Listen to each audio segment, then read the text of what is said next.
예, 여기서는 소명의 윌버포스를 통해서 시작함으로써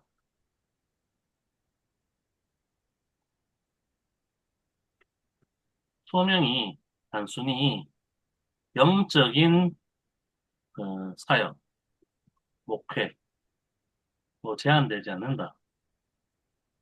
제한되지 않고 하나님의 부르심 앞에 예, 그 믿음으로 순종하는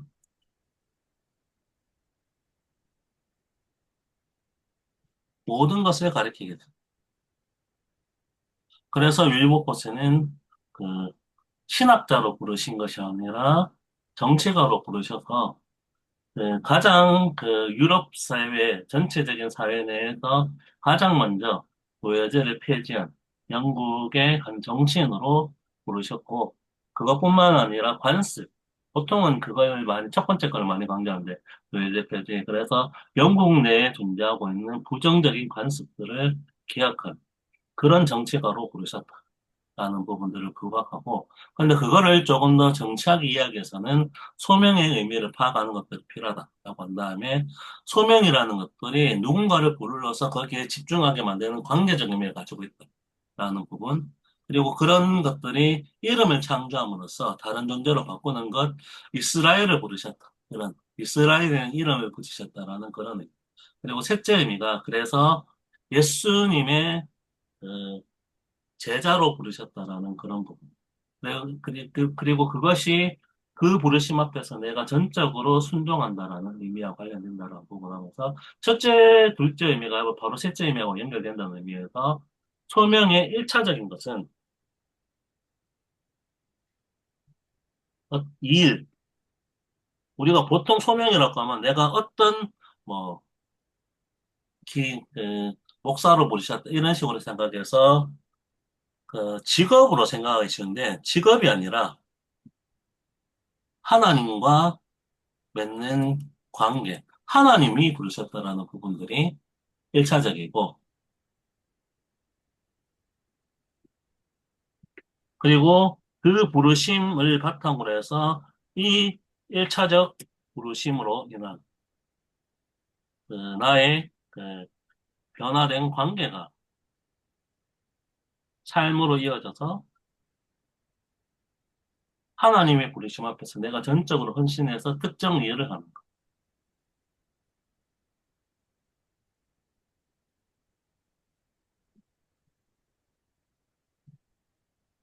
헌신으로 특정한 사역을 감당하는 것이 이차적인 소명이다라는 부분들을 이야기를 하고 있고요. 그리고 특별히 2차적 소명이라는 의미를 얘기할 때, 왜곡되어 왔던 부분들, 카톨릭적인 왜곡이라는 의미에서 특정한 일을 얘기할 때, 목회와 관련된 영적인 일은 전적인 헌신, 그리고 그렇지 않은 일들을 하는 것들은 2차적이고 부차적인 세속적인 일로 간주함으로써 이걸 영적인 2등급의 단계를 나눕니다. 그래서 수도원 개혁이나 이런 것들이 개혁의 일종으로 일어났지만 그 개혁이 전체 삶으로 이어지진 않고 그냥 수도원이라는 사제들 내에서만 일어나게 되는 일이라고 하든지 이렇게 이원론으로 구분되는 방식이 카톨릭적 왜곡인데 그 카톨릭적 왜곡이 기독교 안에서도 윌버포스의 사례처럼 하나님의 일을 하는 전적 전임 사역이라고 할 수 있는 목회 사역을 중요시 여기는 이런 부분으로 이어지기도 한다라는 것들을 얘기해서 그게 아니라 하나님을 향한 관계 부르심은 모든 것을 향해 특정인 영적인 일이 중요하고 사역이라고 할 수 있는 목회 사역 그리고 우리가 하는 일반 사역 이런 것들이 부차적이고 그런 것이 아니라 그런 모든 일은 하나님에 대한 헌신 앞에서 일어나는 내 삶의 영역에서 일어나고 있는 헌신이라는 의미예요. 특정 일이 강조되고 그런 것들이 아니라 모든 것이 귀하다라고 할 수 있는 총체성의 회복이 필요하다는 부분들을 또 이야기를 하고 있습니다.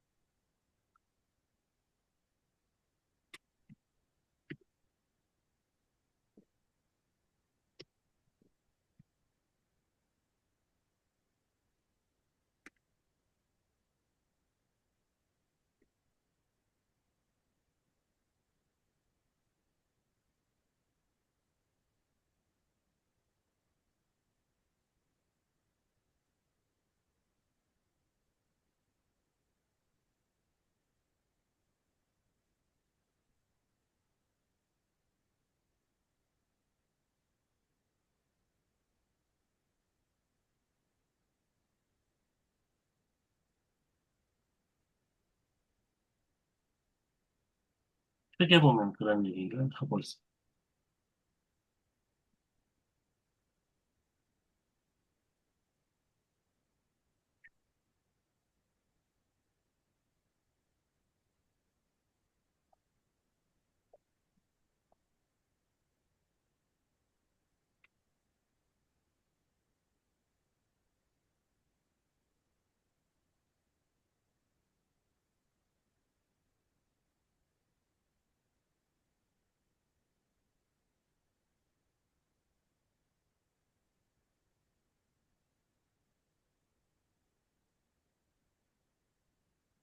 이- 혹시 뭐 추가적으로 이야기를 하거나 남을 이야기했으면 좋겠습니다.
음,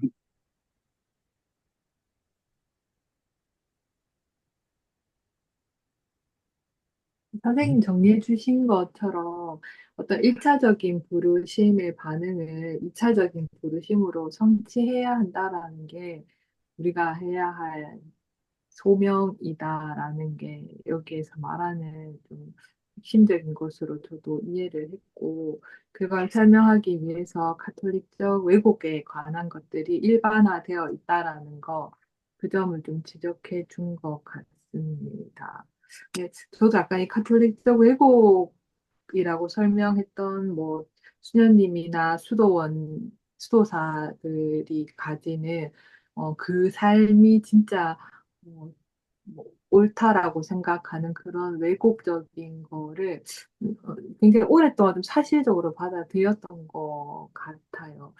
지금은 생각으로는 뭐 그렇지 않다라고 생각은 하는데 근데 그럼에도 불구하고 여전히 그런 사제들이나 뭐 목사님들이나 그런 종교계에 좀 종사하고 업으로서 종사하는 분들이 뭔가 좀 더 고차원적인 그런 소명을 어, 성취하고 있다라는 생각이 아예 없진 않은 것 같습니다. 그게 이게 오랫동안 인식되어 있다라는 거를 바꾸는 거는 좀 쉬운 게 아닌 것 같은데 어쨌든 개인의 모든 것을 다 어, 뭐라고 해야 돼? 버렸다고 해야 되나? 그냥 그게 아니 자기네 삶보다는 종교적인 것에 헌신한다라는데 심적으로는 자꾸만 그렇게 가고 있는 어떤 한계가 있다. 개인적으로 그런 생각이 좀 들었습니다.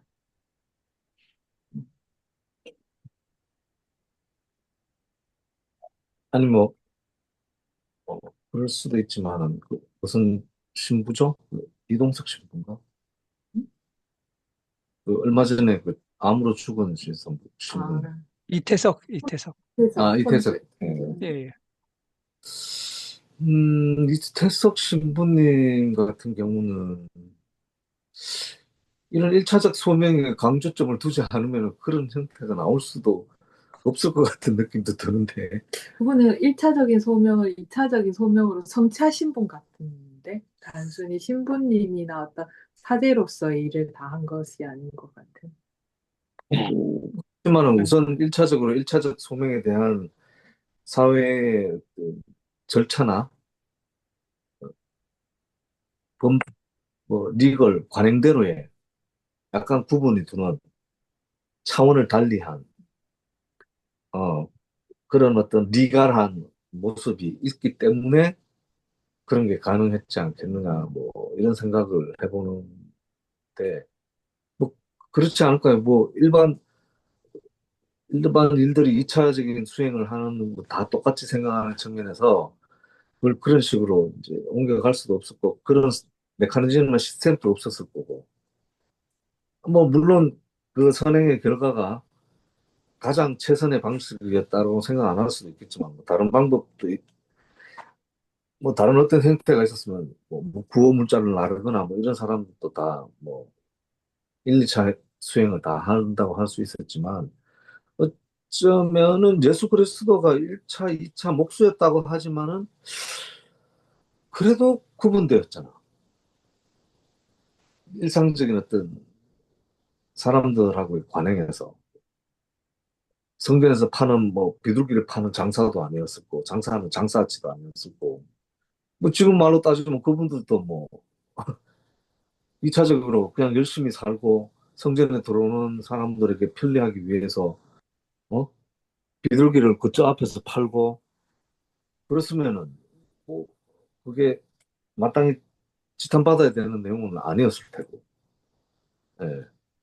그러자면 또 1차적인 어떤 그런 소명에 있는 사람들이 우선은 우리가 인간들이 이제 구분을 해야 된다는 거겠죠. 성스러움에 대한. 남들이 하지 못하는 것들에 대한 뭐 추앙, 예, 구분, 예, 사꾼과 성인, 뭐 이런 거 있지 않습니까? 예, 그런 어떤 가치 매김에 따라서 그게 나온 것 같은데, 뭐 그런 것도 있잖아요. 아, 독일의 그 소설가 이름 뭐죠? 그냥 그 소설에 보니까 목수 이야기를 하는데 뭐 망치 정을 두드려서 석돌을 쪼아서 돌을 쪼아서 그 하나님의 십자가나 그 형상을 만드는 성스러운 일을 하고 그냥 일반적으로 아무 그거 없이 그냥 돌을 쫓는 느낌들하고는 뭐 다르다고 이야기를 하더라고. 누구였지? 있잖아요. 독일의 그 소설가 이름 뭡니까? 아, 수레바퀴 밑에서 하고 있잖아요. 아, 헤르만 헤세. 아, 헤르만 했어요. 소렌바크 예, 헤세. 예, 예, 예. 예. 예. 거기에 보니까 그게 있던데, 목수의 망치를 하는 일이라도 십자가에 망치를 두드리면, 십자가 만드는 일을 하면 성스러운 일이 되고, 그냥 다른 거 가구 만들면 뭐, 일반 그냥 돈을 위해서 만드는 직업이 되고, 뭐 그런 식으로 판단을 하는 것 같더라고, 이야기를 하더라고, 보니까. 그래서 똑같은 못질을 하더라도 매번 십자가를 만드는 느낌으로 만들어라. 뭐 이런 식으로 뭐 하는 내용을 내가 그때 아주 어릴 때 읽었는 것 같은데 그런 느낌 들은 거겠죠. 성스러움에 대해서. 네. 뭔가 세상의 것과 구분하는 그게 뭔가 일차적인 뭐 잣대가 우리 마음속에 있는 것 같은데 성스러운 무언가를 하는 네. 일차적인 소명에 다 있는 뭐 이런 느낌들 있잖아요. 음, 여기서는 네. 그걸 특별히 부각하고 있는 것 같아요. 우리가 흔히 얘기하면은 목사나 목회자나 이런 영적인 업무라고 할 수 있는 것들을 얘기하게 되면은 여기서 말한 일차적 업무라는 하나님의 인격체에 조금 더 가까이 있다라고 생각하기 쉽죠. 그래서 얘기하고 있는데 이분의 구분에 의하면 일차적 소명은 업무가 아니라 하나님과의 부르심. 이게 일차적인 거고 그 일차적인 부르심 앞에서 내가 그리스도인이 되었다라는 헌신의 응답이 여러 가지 업무의 형태로 표현되는 것인데 그 업무가 그 어떤 사람에게는 목회자라는 형태로 부여되고 여기서 나왔던 율법보세 사례처럼 어떤 사람에게는 정치가로의 부르심이라는 것들이 있다. 그런데 그런 업무에 있어서는 모든 어떤 계급이 결정되는 것은 그렇게 결정되는 것들이 없는데 가톨릭은 이런 부분들을 망각한 채 사실 가톨릭이 이렇게 출발하고 있는 부분들은 그런 전제가 약간 깔려있을 것 같은데 하나님으로의 부르심에 조금 더 가까이 있는 게 관조적인 업무라고 할 수 있는 부분들이 좀 있어서 이걸 강조한 흐름이 있는 것 같은데 그게 자칫 잘못해버리면은 업무가 아니라 하나님으로의 부르심이 일차적인 것인데 그런 특정 업무가 하나님으로 오심으로 조금 더 가까이 있다. 그래서 이거는 그 영적인 일이고 다른 건 seksu적인 일이라고 구분하는 그런 걸로 대치되는 그런 역전이 일어나는 순간 왜곡이 일어난다라는 부분들을 얘기하고 있고 그래서 종교개혁에서 나오는 것처럼 내가 그거 사제의 일을 하느냐 어떤 일을 하느냐 그게 중요한 것이 아니라 하나님께로의 헌신이라는 부분들이 그 사제 일을 하면서도 안 일어날 수 있다는 그런 부분들을 부각하는 겁니다. 그래서 그런 1차적인 업무를 전제로 할 때는 모든 사람이 모든 곳에서 모든 것에서 그래서 카톨릭이 얘기하는 것처럼 특정한 업무는 귀중하고 거룩한 일이고 이렇게 구분하는 그런 구분은 없다라는 거죠. 모든 곳에서 헌신해야 된다는 의미에서.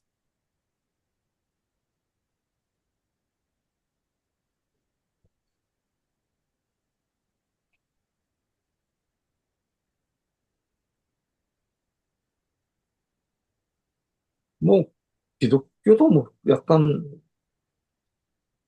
왜 그 이제 일반 사람들이 목사님하고요 대화를 위해서 그 목사님 모시는 거, 그다음에 목사님하고 그 식사를 하기 위해서 경쟁적으로 그 큰 교회들은 그런 게 되게 심하더만요 보니까. 예, 막 그 목사님하고의 그 강한 네트워킹이 그 축복에 이르는 뭐 뭘 그런 게 인간들에겐 대체적인 그런 게 있는가 봐요. 어떤 어 뭐 아니 교회 다니는 분들 지금 연세 다 하신 분들 좀 그렇지 않나요? 내 보면 큰 교회 목사님들 그 한번 식사 자리 한번 모시는 거 그에 대해서 뭐 엄청나게 뭐 분란이 일어날 정도로 그거에 대해서 세밀하게 생각하는데. 그건 약간 스승이라고 생각하는 면 좀 있지 않을까요? 설교하고 뭐 아니 아니 그런 것들은 그 근처에서 나오는 영적인 길을 뭐 받는 거예요. 향기를 받을 수도 있고 아우라의 터치를 한다는 느낌들.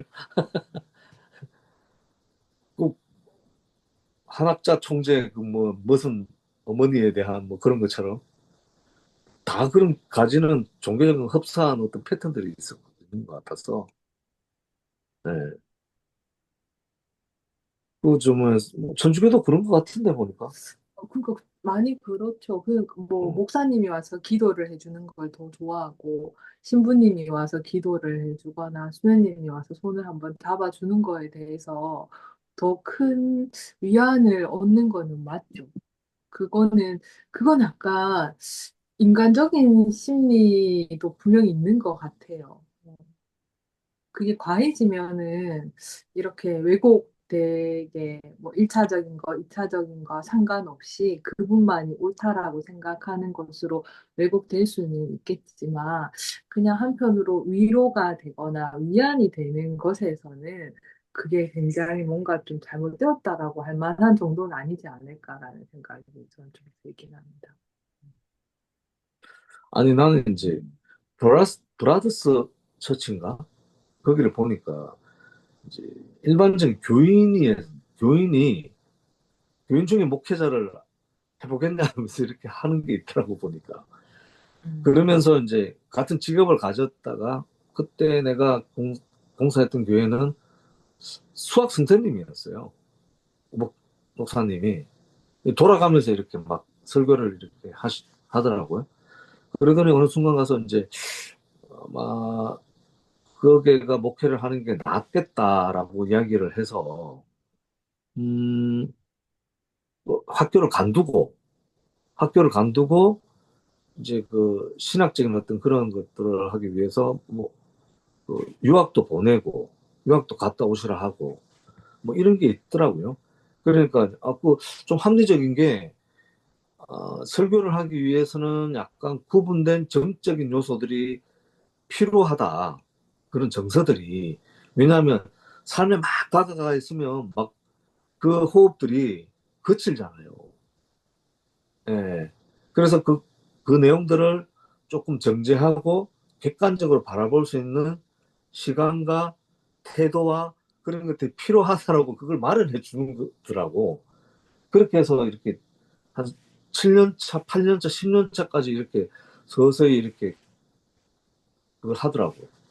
그래서 한 10년 뒤에는 목사님을 하면서 이렇게 그걸 부여해서 하더라고요. 그거. 그 방식도 좀 특이하더라고 보니까. 예, 그래서 또 그 중에도 그런 어떤 성향을 키우려고 사람들이 중간중간에 이제 예배와 설교를 갖다가 이렇게 일반 교인들이 하더라고요, 보니까. 예. 뭐 그런 내용이 있더라고. 다 브라더. 목사님도 아니에요. 목사님 누군지 몰라. 하면 다. 누가 공사 책임자 누구한테 뭘 해야 되는지를 몰라. 예. 뭐 어떤 그런 부분이 있기도 있었고. 또 나름대로 뭐 다른 어떤 형태나 그런 요소들이 형태가 가지는 전체적인 목적이 굉장히 모습이 다르다는 것도 나 많이 느꼈어요. 형식이 목적을 우리가 바라보는 모습은 다르더라고요. 목적이 다르면 또 형태가 다른 게 또 맞지만은 형태는 같이 섬기고 아까 그리스도의 도를 행하는 따르는 섬기는 뭐 이런 부분인데 형태가 다르니까 공동체 모습이 좀 달라. 음, 그렇더라고. 그거는 맨날 만찬이에요. 그 교회의 예배 형식보다 식당이 식당의 형식들이 더 중요해. 먹고 마신 똑같아. 애들하고 유치원 애들하고 어른들 노인들하고 똑같이 대하고 특이하더라고 되게. 그런 거 경험 한번 해봤어요. 네. 예. 그, 집사님 얘기하시는 부분들은 브라더 세치라는 특성 안에서 좀 일어나고 있는 부분들이 조금 있는 것 같은데, 그, 네, 전에 제가 들어오십시오. 학 시절에, 예, 그거, 네, 그 분이 목회하신 것들이 그 합동 내에서 신학을 완수하셨던 분인데 그 디트리트 보네퍼의 그 신도의 공동생활이라든지 교회 모델을 그쪽으로 간주하는 부분들을 좀 얘기하면서 그런 여기에 나오는 고백과 비슷한 부분들 얘기하면서 본인이 신학을 담당하고 신학적인 부분들에서 선물을 하고 있다는 것들은 있지만 그래서 아마 그 아마 예배, 그래서 그, 우리가 설교라고 하는 부분들은 그런 업무라든지 이런 부분들에 있어서 차이가 있긴 있지만 가장 좀 깨어있는 사람들이 설교를 한다라는 얘기를 하셨던 부분들이 있었는 것 같은데 그게 아마 그러니까 그 말씀이 주로 얘기되는 오전 예배나 이런 부분들은 그가 본인이 목회 신학이라는 전문적인 업무를 하는 사람으로 진행을 하지만 그 오후 예배는 이런 부분들을 얘기할 때는 그게 아니라 자기가 삶에서 느꼈던 하나님을 고백할 수 있다는 이런 부분은 누구나가 가능한 부분들이니까 그런 측면에서 좀 여는 형태라든지 그런 게 조금 있었던 것 같아요. 그래서 근데 여기에서 나오고 있는 부분들에서 강조하고 있는 것을 생각해 보면은 어떤 업무가 하나님이랑 이렇게 만나기에 특별하다 이런 것들은 없다. 신학이 조금 더 말씀이라고 하는 신학장에 조금 더 가까이 있는 것처럼 보이긴 하지만 그거는 아니다. 라는 방향에서 1차적 설명은 하나님이라는 인격체와의 관계인 것이고 그 인격체와의 관계에서 나오는 구체적 헌신이라는 부분들은 모든 영역에서 이루어져야 됩니다. 그리고 그런 부르심들은 각자에게 각자 속한 몫이 있다는 그 측면에서 밀버포스를 예로 들어 목회자만을 부르신 것이 아니라 이런 정치인이라든지 그런 부르심들이 분명히 존재한다.